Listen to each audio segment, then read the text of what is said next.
Assalamualaikum warahmatullahi wabarakatuh. Berjumpa lagi bersama saya Dendi Kurniawan di Universitas Sains dan Teknologi Komputer. Di sini kita memasuki pertemuan yang ketujuh, yang mana kita masih melanjutkan pertemuan minggu lalu, yaitu pertemuan yang membahas mengenai teori himpunan.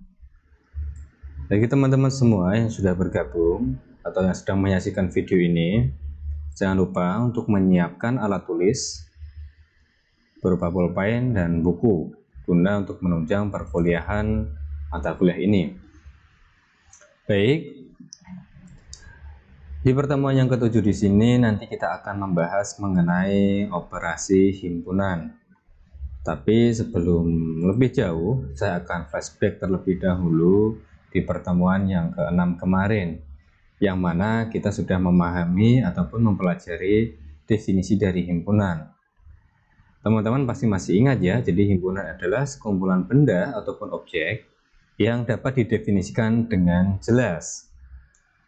Nah, benda atau objek dalam himpunan disebut elemen ataupun anggota himpunan, dan dia biasanya ditulis di dalam sepasang kurung kurawal. Contohnya ada himpunan B yang beranggotakan 1, 3, 5. Kemudian ada himpunan A yang memiliki elemen atau beranggotakan A, B, C, D, dan ada himpunan R yang memiliki anggota ataupun memiliki elemen A, B, kemudian A, B, C, dan AC.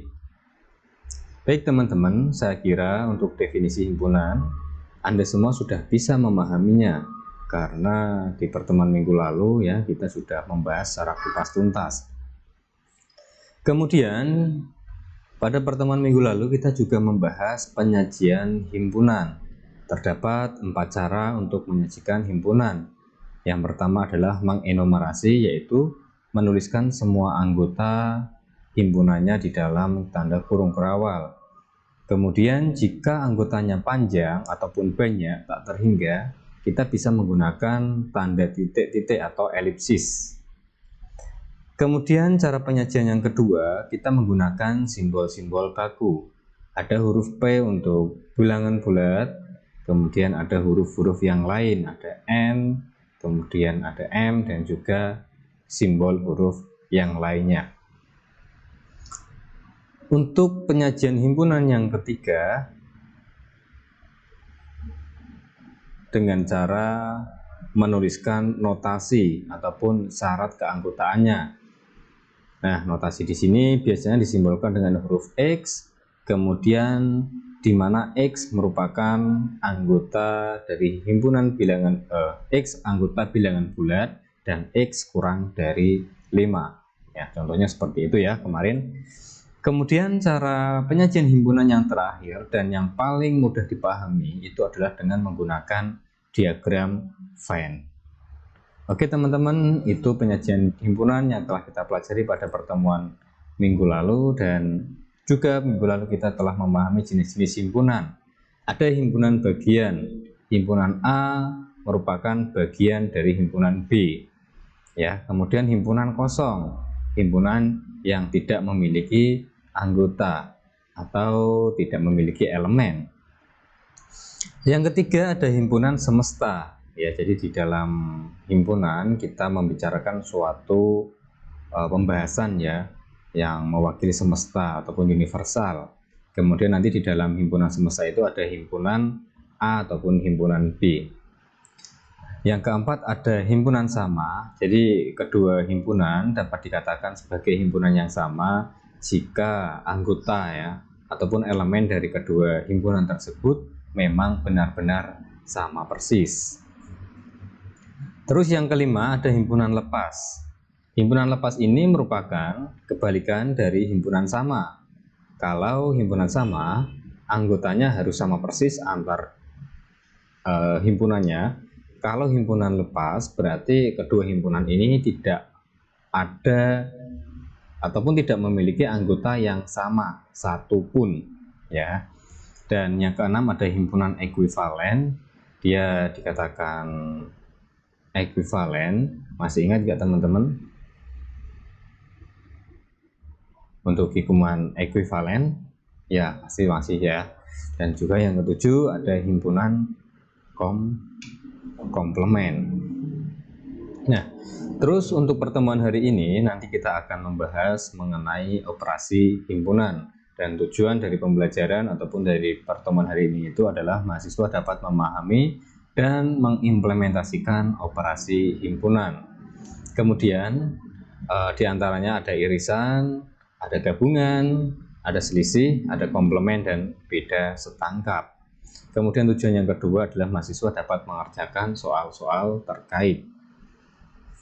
Oke teman-teman, yang pertama operasi himpunan di sini ada irisan dari dua himpunan A dan B, merupakan himpunan yang dimana setiap anggotanya terdapat di himpunan A dan terdapat di dalam himpunan B, atau himpunan yang anggotanya terdapat di kedua himpunan tersebut. Itu merupakan definisi dari irisan. Kalau kita contohkan, ada himpunan A memiliki anggota A, B, C, D, dan E, dan juga ada himpunan B yang memiliki anggota B, C, F, G, H. Nah, pada kedua himpunan di atas terdapat dua anggota yang sama. Kalau teman-teman lihat ya, ada dua anggota yang sama. Apa aja itu? Yaitu B dan C ya.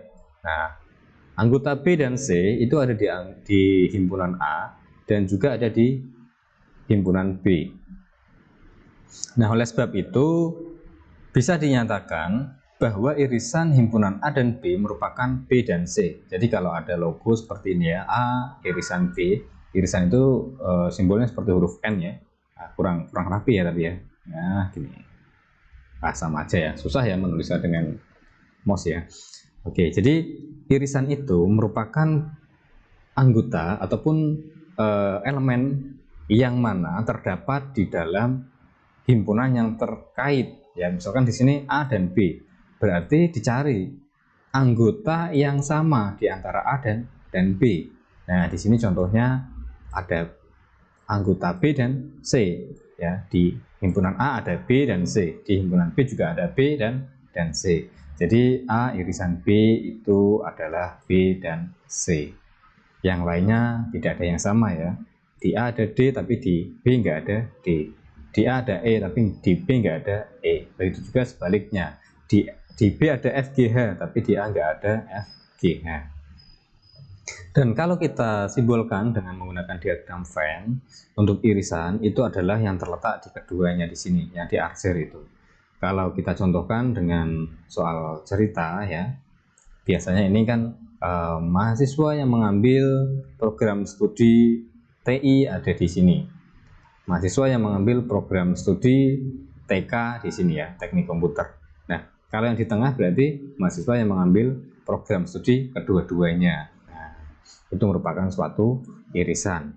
Dan irisan ini jika dinotasikan itu adalah X, di mana X anggota dari A dan X anggota dari B.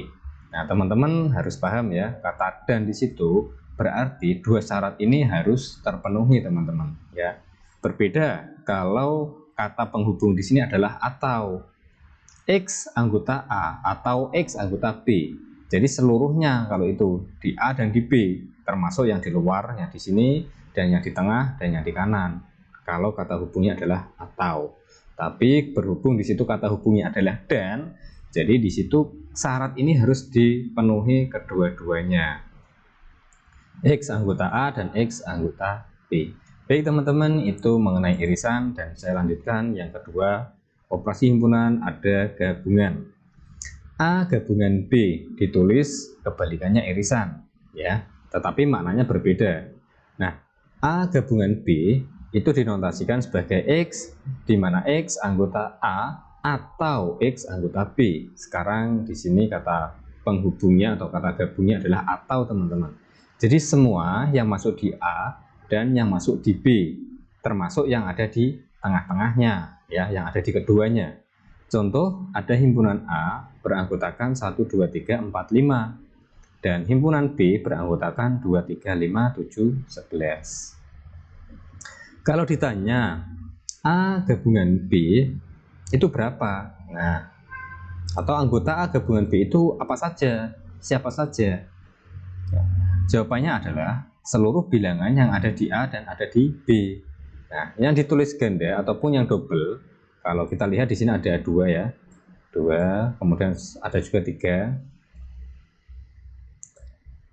dan 5 ya, itu ganda atau kita sebut 2, 3, 5 ini adalah irisan ya, A irisan B. Nah, kalau kita lihat, tapi kalau gabungan berarti semuanya termasuk 1, 7, dan 11 itu termasuk ke dalam gabungan. Kalau kita gambarkan di dalam diagram Venn, itu berarti keseluruhan seperti ini teman-teman. Ya, oke. Yang termasuk di tengahnya juga, termasuk irisannya juga. Oke ya teman-teman, bisa dipahami ya, cukup mudah sekali untuk gabungan. Dan selanjutnya ada selisih. A selisih B ditulis menjadi A min B ya, ataupun ini juga bisa dibalik teman-teman nanti, A selisih B. Nah, jika ditulis dalam notasi, maka dia berbunyi X, di mana X anggota dari A dan X bukan anggota dari B. Nah, ini juga bisa dibalik, misalkan B selisih A ya, B selisih A. Jadi X di mana X anggota dari B dan X bukan anggota dari A. Nah, tapi nanti nilainya berbeda. A selisih B itu berbeda dengan B selisih A. Nah, coba kita pahami dulu yang A selisih B. Himpunan A beranggotakan 1, 2, 3, 4, 5. Himpunan B beranggotakan 2, 3, 5, 7, 11.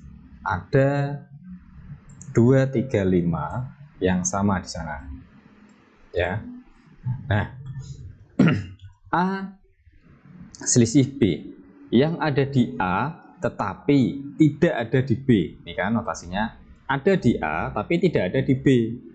Nah, jadi yang ada di A itu kan 1, 2, 3, 4, 5. Tapi yang tidak ada di B, berhubung 2, 3, 5 itu ada di B, maka 2, 3, 5 itu dicoret dari A. Alhasil A selisih B itu adalah nilainya 1 dan 4. Terus kalau saya tanya sekarang, B selisih A, ya, kira-kira berapa nilainya di sini? Atau anggotanya siapa saja dia? B selisih A. Yang ada di B tetapi tidak ada di A. Ya, yang di B kan 2, 3, 5, 7, 11. Ya, oke teman-teman, kalau mau menjawab silahkan di pause dulu ya video ini, dan teman-teman jawab dulu di kertas, di buku Anda. Baik, silahkan kalau sudah dijawab, di play lagi video ini. Dan jawabannya adalah di B kan ada 2, 3, 5, 7, dan 11.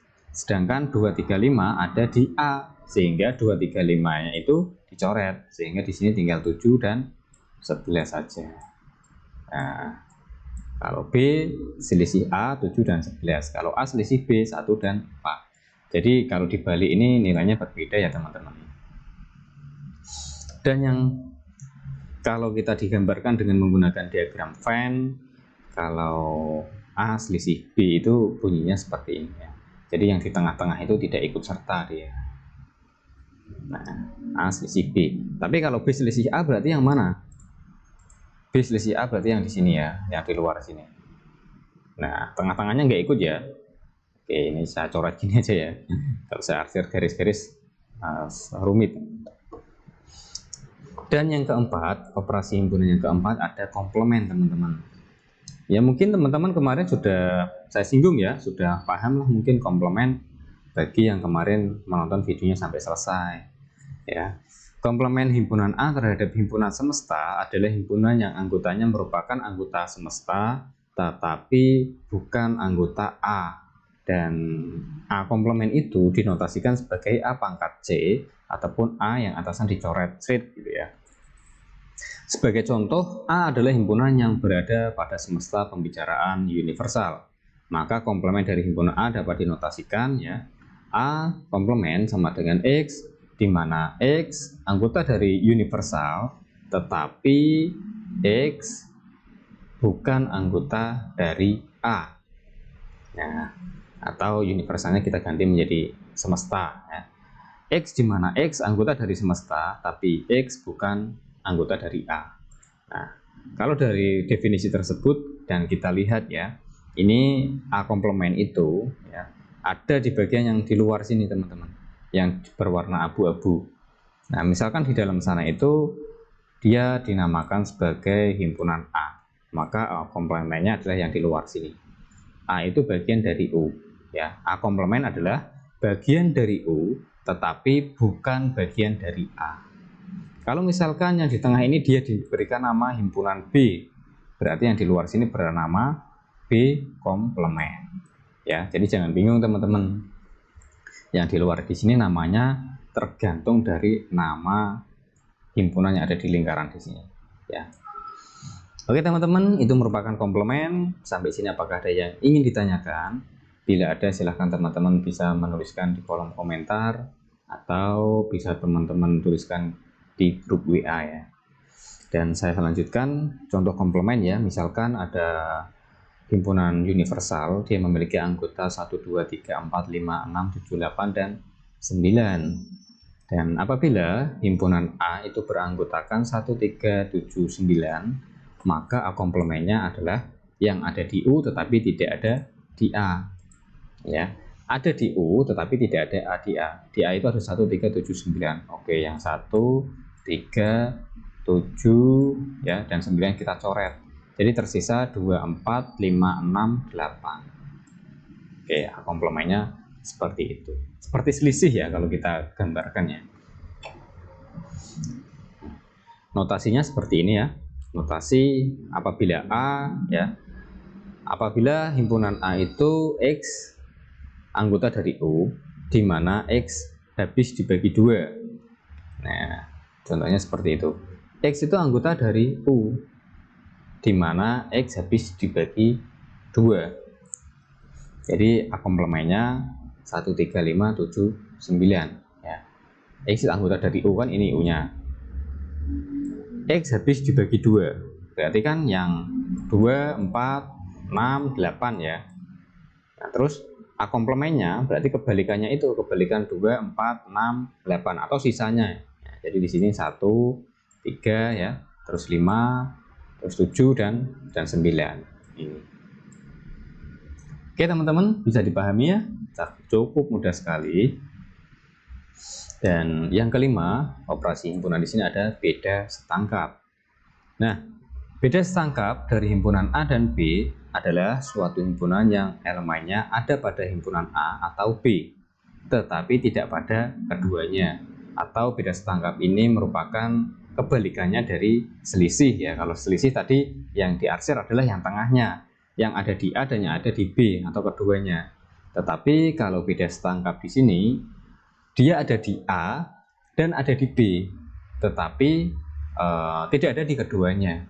Nah, istilahnya dia bisa disimbolkan sebagai gabungan dari A gabungan B, tetapi dikurangi A selisih B, ya. Atau juga bisa dikurangi A selisih B digabung dengan B selisih A. Nah, susah amat ya memahaminya. Coba tapi teman-teman dicermati ya kata-kata tersebut, notasi tersebut. Nanti iya kok, memang seperti itu dia. Misalkan himpunan A memiliki anggota 2, 4, 6 dan himpunan B memiliki anggota 2, 3, 5. Maka A beda setangkap B itu adalah 3, 4, 5, 6 yang berbeda istilahnya. Di A ada 2, di B ada 2. Ini nggak dipakai dia. Karena ini kalau 2 ini adalah selisih. 2 itu adalah selisih ya. A selisih B itu kan 2. Ya, A selisih B kan 2. Nah, maaf kok selisih, irisan ya. A irisan B kan 2. Nah, 2 ini nggak dipakai. Ya, ingat tadi kalau A gabungan B itu kan berarti 2, 3, 4, 5, 6 ya. 2, 3, 4, 5 dan 6 ya kan. 2, 3, 4, 5, 6. Nah, tadi di sini dijelaskan A gabungan B ini ya, tapi dikurangi A selisih lagi A irisan B dikurangi ini. 2-nya dicoret ya, ada 2. Jadi tinggal 3, 4, 5, 6. Nah, Itu teman-teman, dan jika digambarkan dengan diagram Venn, hasilnya adalah yang diarsir di sini. Yang di tengah tadi irisan, ya dipakai ya. Oke, cukup jelas ya? Bisa dipahami? Oke ya, pertemuan 7 mudah sekali kan materinya, dan silahkan pelajari ini nanti karena juga akan keluar saat UTS. Apa sih manfaat mempelajari himpunan dalam kehidupan sehari-hari? Oke teman-teman, dengan mempelajari himpunan diharapkan manusia itu memiliki kemampuan logika akan semakin terasah dan akan memacu kita agar kita mampu berpikir secara logis. Karena dalam hidup logika memiliki peran penting ya, karena di dalam logika berkaitan dengan akal pikir. Semuanya itu masuk akal atau tidak. Kemudian banyak kegunaan ya, diantaranya membantu setiap orang yang mempelajari logika untuk berpikir secara rasional, kritis, lurus, tetap, tertib, metodis, dan koheren. Jadi teman-teman dibiasakan untuk berpikir dengan kritis ya. Teman-teman dapat memahami suatu perkataan, suatu kalimat. Nah, di sana mungkin ya kalau teman-teman tidak didasari dengan pemikiran yang kritis, teman-teman nanti dapat memaknai ataupun dapat menafsirkan kalimat tersebut dengan pemahaman yang berbeda kalau teman-teman tidak memahami dengan kritis ya. Jadi dibiasakan kita dalam memahami suatu kalimat itu dengan bagus, dengan baik ya, agar nanti penafsirannya dalam pemahamannya itu tidak berbeda. Nanti si penulisnya mengharapkan Anda semuanya membaca itu misalkan ya ingin pergi dari Semarang ke Jogja. Nah, yang memberikan kalimat itu harapannya seperti itu, dan rutenya dari Semarang langsung jalan ke selatan ya, menuju mungkin Ungaran ya, langsung Ungaran, kemudian Kembawen ya, seterusnya.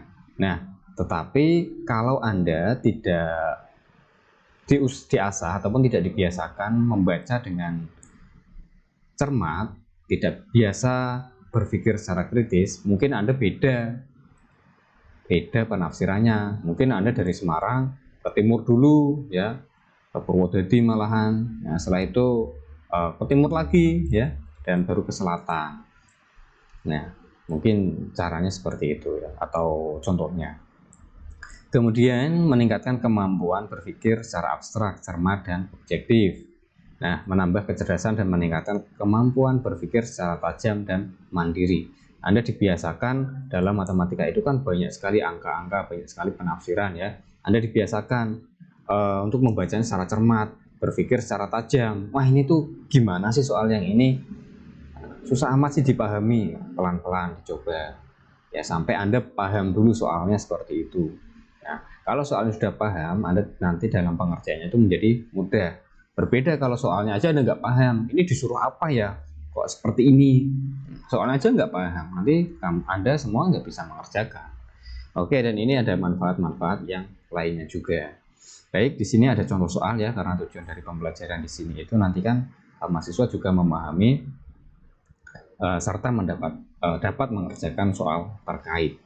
Nah, contoh soal dari operasi himpunan ya, apabila diketahui himpunan A itu beranggotakan 1, 2, 3, 4, 5. Kemudian himpunan B beranggotakan 2, 3, 6, 7, dan 8. Sedangkan himpunan C beranggotakan 4, 5, 6, 7, dan 8. Maka tentukanlah A irisan B ya. Kemudian yang soal nomor B irisan C.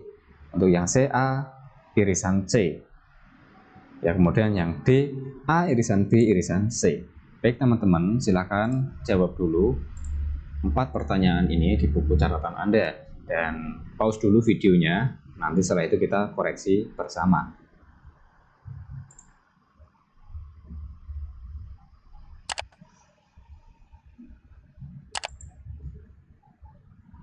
Oke teman-teman, bagaimana untuk jawabannya? Apakah mengalami kesulitan? Ayo kita koreksi sekarang. Untuk soal yang A, yaitu A irisan B. Ingat tadi irisan yang ada di A dan yang ada di B. Jadi untuk A irisan B itu adalah 2, 3, dan berapa teman-teman? 2 dan 3 saja ya. Jadi hanya ada 2 anggota untuk A irisan B. 4 di A ada, di B tapi nggak ada ya. 5 di A ada, di B nggak ada. Kemudian yang soal B ya, saya jawab di sini ya. B irisan C. Yang ada di B dan yang ada di C. Oke, kalau kita lihat ada 6, 7 dan 8. Nah, angka 6-nya jelek banget ya. Angka 8-nya juga.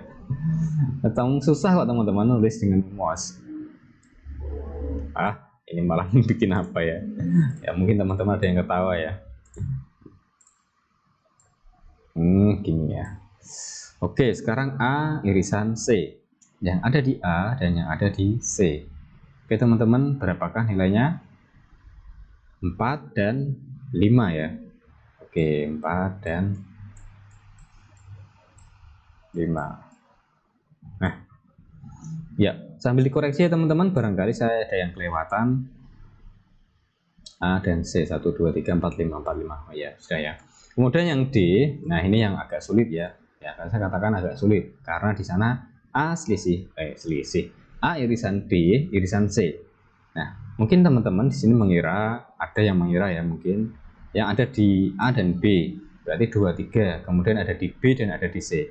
Mungkin ada yang menjawab 2, 3, 6, 7, 8, atau semua jawaban ABC ini Anda tampung 2, 3, 4, 5, 6, 7, 8. Ada yang seperti itu? Ayo, siapa? Kalau ada yang menjawab seperti itu, berarti jawaban Anda kurang tepat, teman-teman. Jadi kalau soal yang D ini, A irisan B irisan C, di ketiga-tiganya itu harus ada, harus terpenuhi. Ya oke, 1 di A ada, di B nggak ada, di C nggak ada, jadi 1 gagal.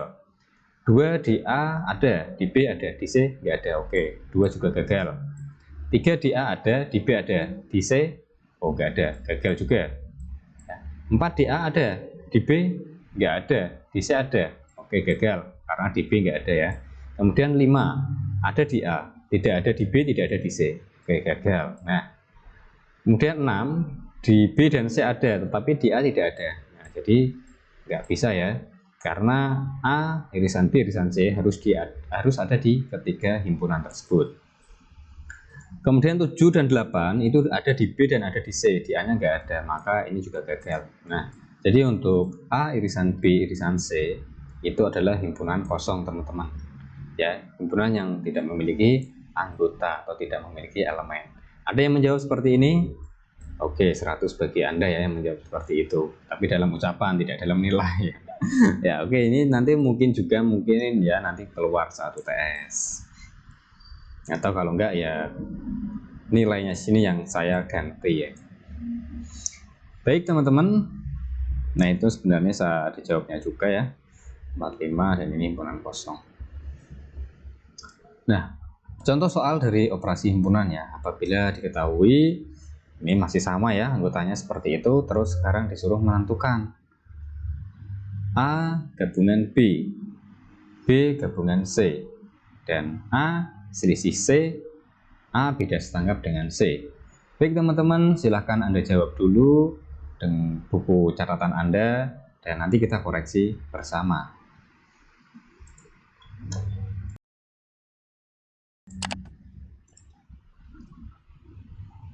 Ya, kalau sudah menjawab semua, silahkan di-play lagi videonya.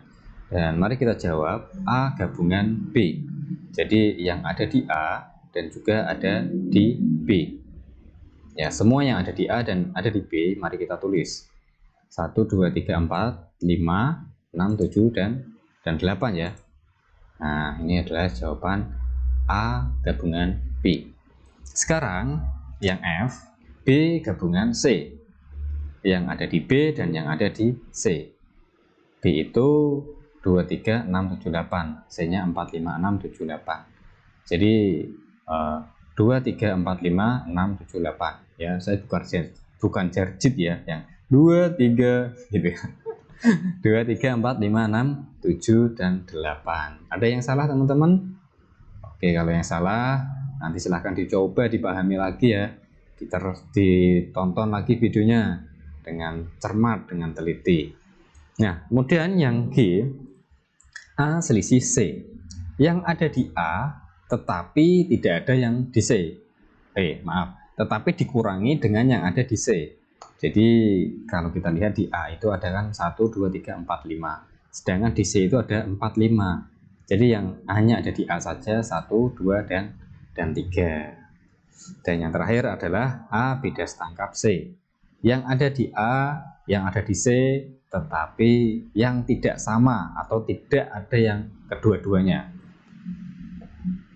Kalau kita lihat di A itu kan 1, 2, 3, 4, 5. Sedangkan di C 4, 5, 6, 7, dan 8. Oke teman-teman, jawaban Anda berapa? Ya, 1, 2, 3, 6, 7, dan 8. Oke, bagus sekali ya. Karena 4 dan 5 itu ada di A dan ada di C. 4, 5 ini merupakan irisan. Ya, A irisan C, jawabannya 4 dan 5. Nah, contoh lain ya, ada soal cerita sekarang.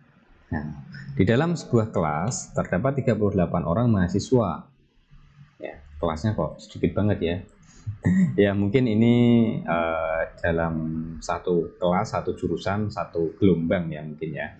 Dalam sebuah kelas terdapat 38 orang mahasiswa, 24 orang gemar pemrograman, dan 30 orang gemar edit video, serta 16 orang gemar keduanya atau gemar pemrograman dan gemar edit video. Tentukan banyaknya mahasiswa yang gemar pemrograman saja dan yang gemar edit video saja. Nah, dari soal tersebut, teman-teman masih ingat nggak cara untuk pembahasannya? Coba sekarang dijawab dulu ya, di pause dulu videonya, dan nanti ketika sudah selesai untuk dari penjawabannya, silahkan teman-teman putar lagi videonya. Baik teman-teman, ayo kita bahas secara bersama, dan kita koreksi jawaban Anda apakah benar. Ya, oke, diketahui pemrograman tadi ada 24 dan edit video ada 30. Terus untuk yang menyukai keduanya ada 16. Dan jumlah mahasiswanya itu adalah 38 ya teman-teman. Baik, tadi yang ditanya adalah yang pertama yang menyukai pemrograman saja itu ada berapa. Kemudian yang B, edit video saja ada berapa. Jawabannya adalah yang A dulu ya.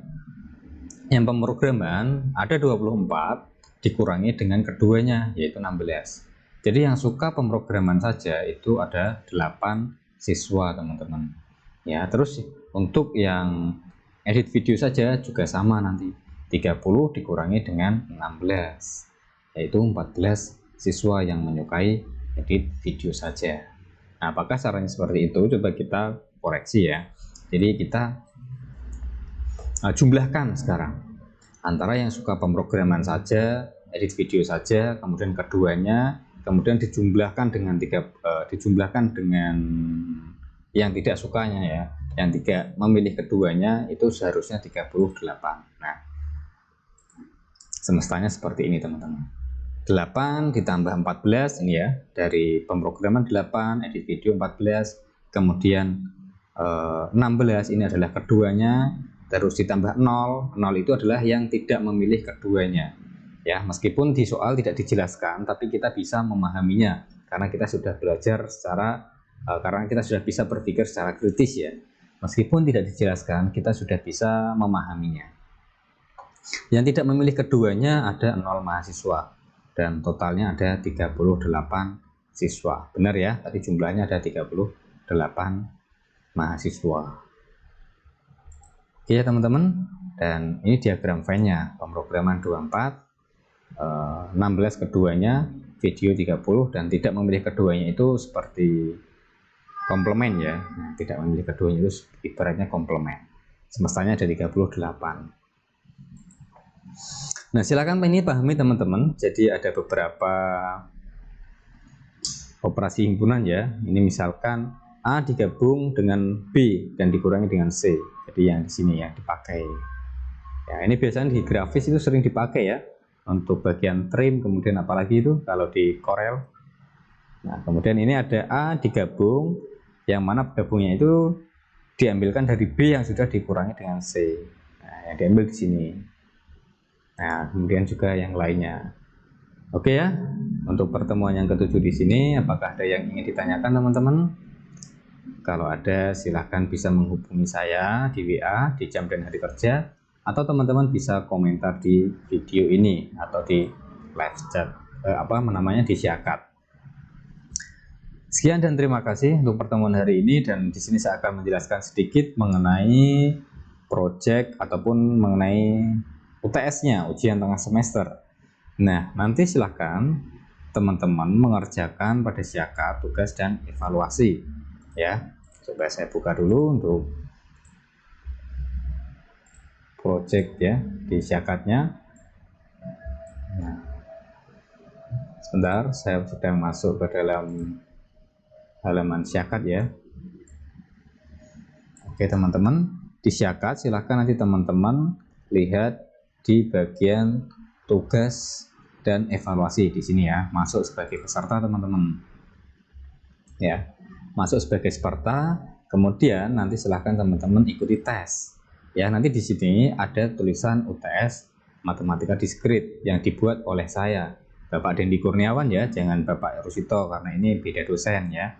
Nanti ada ya, karena ini belum saya buat, jadi saya belum menampilkan di situ. Saya masih menampilkan tugas nih ya. Nah, nanti juga ada tugas satu juga. Oke, nanti silahkan dikerjakan ya. Dan ini akan aktif sesuai dengan harinya, teman-teman. Ya, ini akan aktif sesuai dengan harinya. Nanti kalau sudah pada harinya, ini contohnya ya, hari Rabu tanggal 1 bulan 12 itu dia akan aktif. Nah, sudah saatnya dia tanggal tersebut, nanti dia menjadi aktif mulai tes. Kemudian nanti masukkan kode ataupun passwordnya ya. Passwordnya nanti akan saya share saat pertemuan UTS. Baik, kiranya seperti itu untuk pertemuan yang ke-7 di sini. Sampai jumpa dan selamat mengerjakan ujian tengah semester di minggu yang akan datang. Saya Dendi Kurniawan, jangan lupa presensi di Syakat. Wassalamualaikum warahmatullahi wabarakatuh.